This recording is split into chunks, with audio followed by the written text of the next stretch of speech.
உயிர்த்தெழுந்த இயேசு கிறிஸ்துவின் வல்லமை ஊழியங்கள் வழங்கும் வசனப் பெட்டகம். இயேசுவே கர்த்தர்.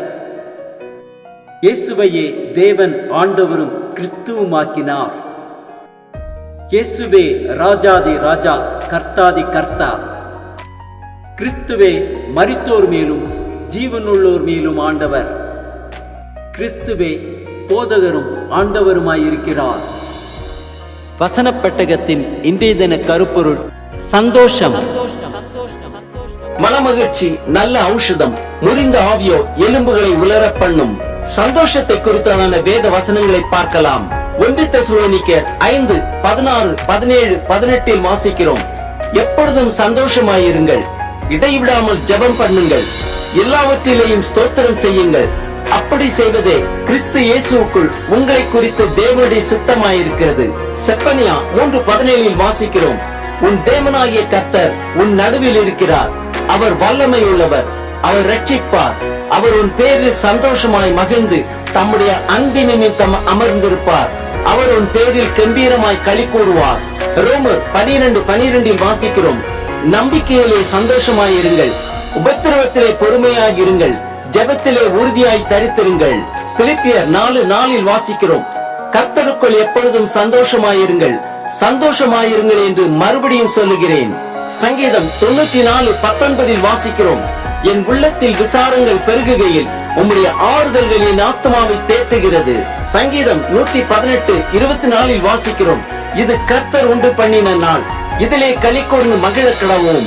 ஆபகுக் 3:17-18 வாசிக்கிறோம். அத்திமரம் தொழிவிடாமற் போனாலும், திராட்சை செடிகளில் பழம் உண்டாகாமற் போனாலும், ஒலிவ மரத்தின் பலன் அற்று போனாலும், வயல்கள் தானியத்தை விளைவியாமற் போனாலும், கிடையில் ஆட்டு மந்தைகள் முதலற்று போனாலும், தொழுவத்திலே மாடு இல்லாமற் போனாலும், நான் கர்த்தருக்குள் மகிழ்ச்சியாயிருப்பேன், என் இரட்சிப்பின் தேவனுக்குள் களி கூறுவேன். சங்கீதம் 16:11 வாசிக்கிறோம். ஜீவ மார்க்கத்தை எனக்கு தெரியப்படுத்துவீர், உம்முடைய சமூகத்தில் பரிபூர்ண ஆனந்தமும் உம்முடைய வலது பாரிசத்தில் நித்திய பேரின்பமும் உண்டு. 1 பேதுரு 1:8-9 வாசிக்கிறோம். அவரை நீங்கள் காணாமல் இருந்தும் அவரிடத்தில் அன்பு கூறுகிறீர்கள். இப்பொழுது அவரை தரிசியாமல் இருந்தும் அவரிடத்தில் விசுவாசம் வைத்து சொல்லி முடியாததும் மகிமையால் நிறைந்ததுமாய் இருக்கிற சந்தோஷமுள்ளவர்களாய் களி கூர்ந்து உங்கள் விசுவாசத்தின் பலனாகிய ஆத்தும இரட்சிப்பை அடைகிறீர்கள்.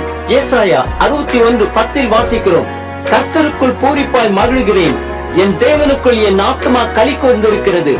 மணவாளன் ஆபரணங்களினால் தன்னை அலங்கரித்துக் கொள்ளுகிறதற்கும் மணவாட்டி நகைகளினால் தன்னை சிங்காரித்துக் கொள்ளுகிறதற்கும் ஒப்பாக அவர் இரட்சிப்பின் வஸ்திரங்களை எனக்கு உடுத்தி நீதியின் சால்வையை எனக்கு தரித்தார். யோவான் 16:24 வாசிக்கிறோம். இதுவரைக்கும் நீங்கள் என் நாமத்தினாலே ஒன்றும் கேட்கவில்லை, கேளுங்கள், அப்பொழுது உங்கள் சந்தோஷம் நிறைவாயிருக்கும்படி பெற்றுக் கொள்வீர்கள்.